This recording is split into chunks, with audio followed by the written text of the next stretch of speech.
damn it! Hang on, I almost caught the dragon. You almost got me. I can get him.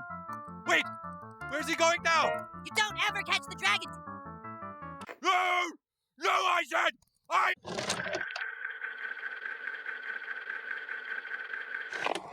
In Rebel Moon, Kora lives an insignificant life on an insignificant planet until one day the evil Galactic Empire shows up to conduct some douchebaggery.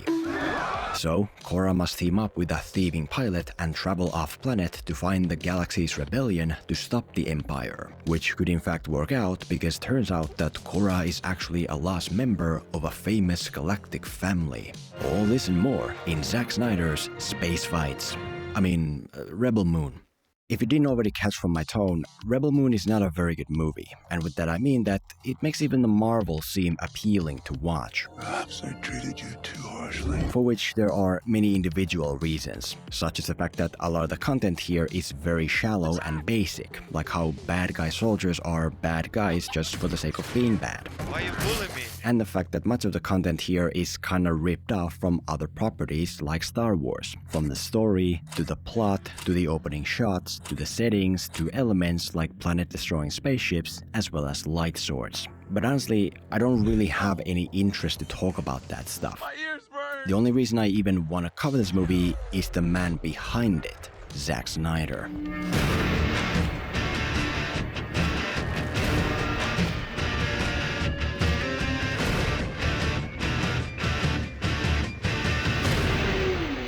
As you may know, I've always been a Snyder fan. I think he's one of the most visually talented directors in Hollywood. But at this point, even I'm getting frustrated with him, because he's also by far the biggest waste of talent in Hollywood. He's like a gold-sniffing dog who uses his nose not to find gold, but to smell piles of poop on the side of the road. What are you doing?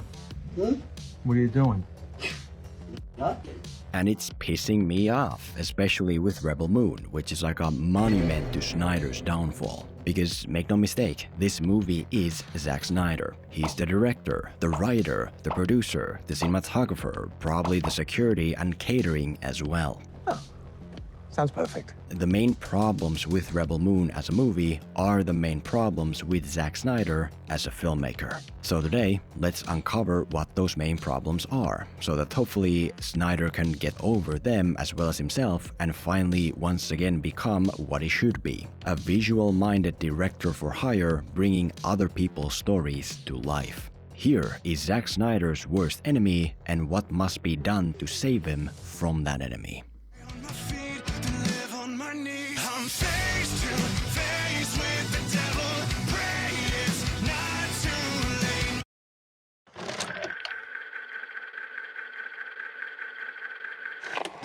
The first Snyder issue here is obsession with mythology, which basically means that the focus is way more on stuff around this movie rather than on the movie.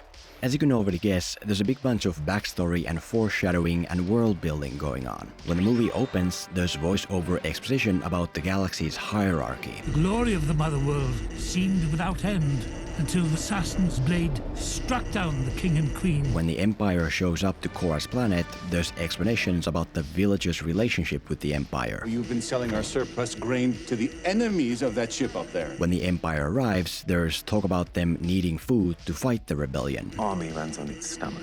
When Empire soldiers post up in Kora's village, there's a robot with, you know.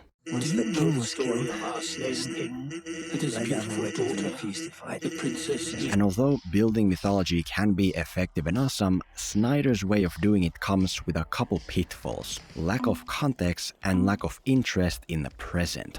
Firstly, you may notice that the backstory rarely means anything in the moment. When the Empire shows up to talk about hunting the rebellion, we've never seen the hunting or the rebellion. We've never seen the rebels cause the Empire any harm. We don't have even a clue as to why the Empire needs all of this one village's food to continue their fight. We'll starve to death. I don't understand what you want. I want everything. But why? There's no scene in the movie where your forces are hungry for food. There's no evidence at all that you are lacking food.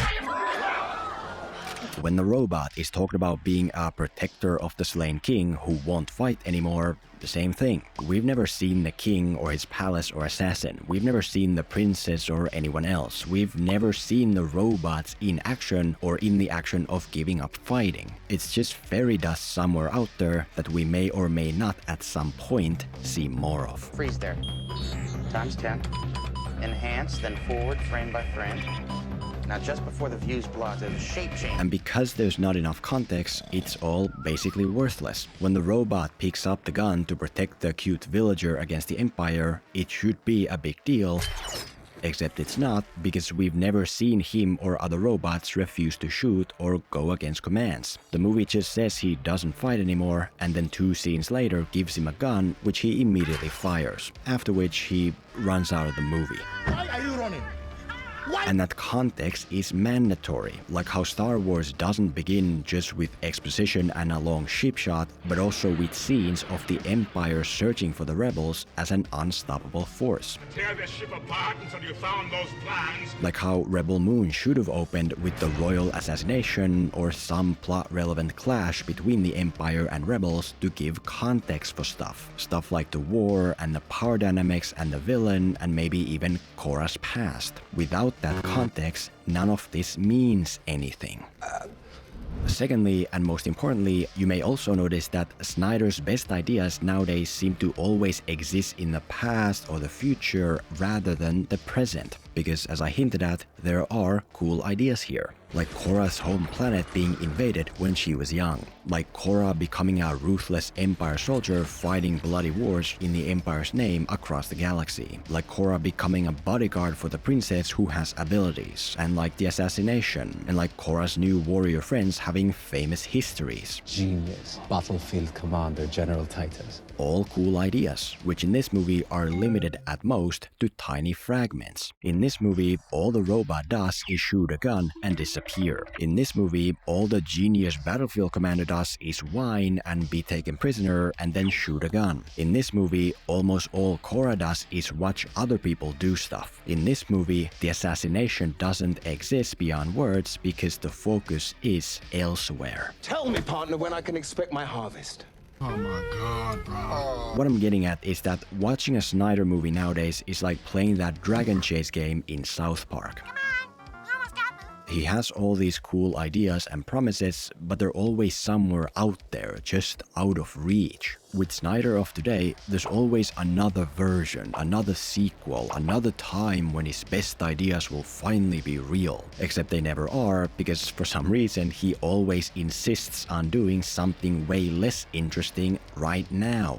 You know, this movie ends in the villain being resurrected like, haha, in the next movie he will be super badass and interesting. And it's like, why in the next movie? Why was he super boring and forgettable in this movie? If you have all these cool ideas, why do you begin with 30 minutes of nothing happening? Zack Snyder, why is your best story material now always limited to short montages? Why the hell are your best ideas always somewhere in the future or the past and not in the here and now? If your first movie is boring, most people will not show up for the second.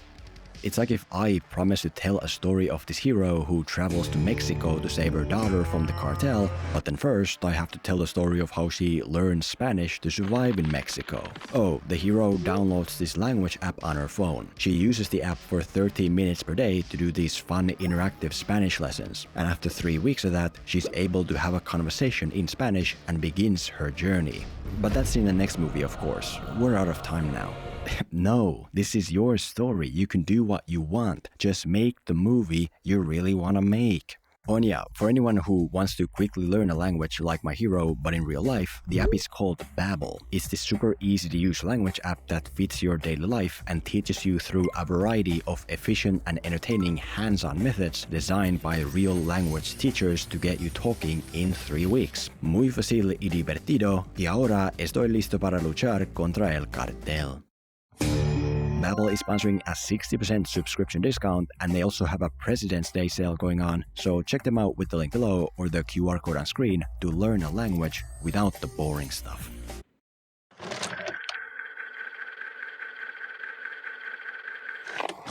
Another Snyder problem here is that this movie isn't a progressing story so much as it is a collection of separate side stories leading nowhere. Like I mentioned, nothing really happens for the first half an hour. It's just a bunch of fleeting moments instead of proper scenes. A shot of a ship with exposition, a moment of Kora doing farm work, a moment of the villagers hanging out, a moment of Kora's host referencing her past. A scene where the Empire comes for food that can also hardly be called a scene because there's no context and because the hero isn't even in it. What is he doing there? Da-da-da-da, like this in the background. What the fuck? It's not until like 30 minutes in when there's finally a proper scene with an obstacle and an action required from the hero to overcome it. And even then, we don't know the characters involved enough to care, so whatever. You're a nice guy. You're a nice guy, but I don't And in this manner, this movie is not a story that develops action by action, but rather a big montage of random, disconnected events. In order to protect the village from when the Empire returns for the food in 10 weeks, Kora goes to find a rebel associate to hire the rebels to protect them. But since the right guy just happens to be taken away right now, isn't that convenient? Kora instead goes into this bar to throw a Hail Mary question out loud. Why not? I'm looking for information. And then, stuff happens. Some alien wants to get jiggy with Kora's friend for some reason, so there's a fight. Some pilot overheard Kora and agrees to take her on a road trip, so they go with him. Then we go to this desert planet where we watch an enslaved Tarzan buy his freedom by flying this big bird, after which he joins us. Then we go to this mining planet where we watch a samurai fight a big child-snatching spider, after which she joins us. All while, of course, seeing and hearing backstory about stuff like Kora's war times and the princess with abilities and whatever else. And at this point, it's like, what the fuck is going on? Wasn't the plan to go find a rebel associate and the rebellion to convince them to protect the village when the Empire comes for their food in 10 weeks? How did we go from that to letting a random pilot take us to random planets to watch random people do random stuff? It's as if we're straying away from the main story to do side quests, or rather, watch side quests be done. How are you today? Bye.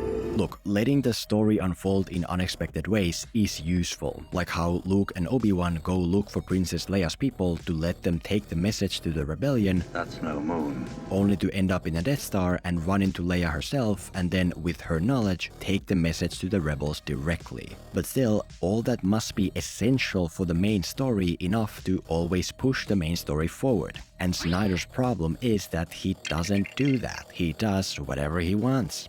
For me, they kind of summed it up. Does the bird or flying a bird have anything to do with what we're doing? Does beating the spider and hiring the samurai get us any closer to finding and hiring the rebels? No, the main story would function just fine without it. But whatever, Snyder wants it. If you don't include that, I take small issue.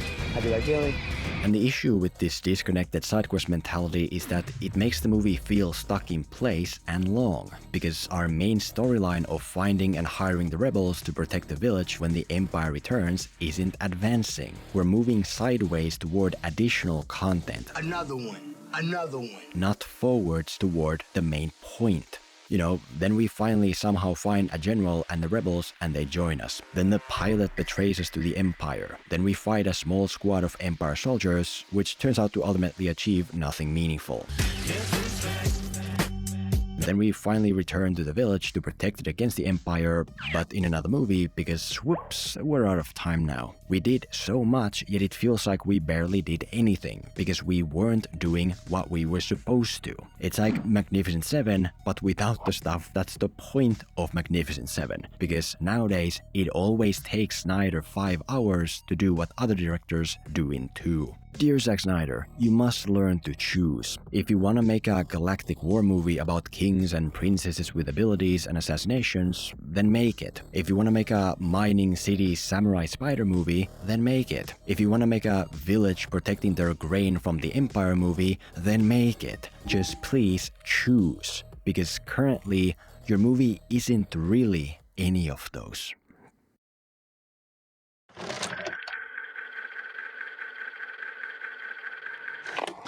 The third Snyder problem here is that this movie is so full of cool elements that they ultimately lack substance and feel like meaningless noise.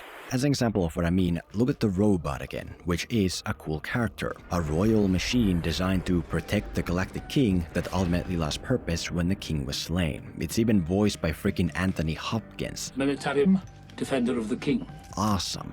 But what is actually done with the robot? Well, it's unboxed and turned online. It's used to carry packages and then bullied for no real reason. Doesn't fight back. Why you bullying me? It sits with some village girl and talks about how she looks like the king's daughter. Then it walks in on the soldiers being bad and shoots one shot and then literally runs out of the movie. And if that's so, what's the f***ing point? What's the point of getting Anthony Hopkins to play a royal robot if he just immediately disappears? Terrible. I mean, so sad, but It's pointless enough to not feel valuable, yet present enough to piss you off because you don't get what was promised. And in this manner, there are many elements here that exist without a larger reason of existence, which only makes it harder for the audience to know what to focus on, what actually is worth attention and investment. There's the deadline of the Empire returning for the village's food in 10 weeks. In 10 weeks, I shall return.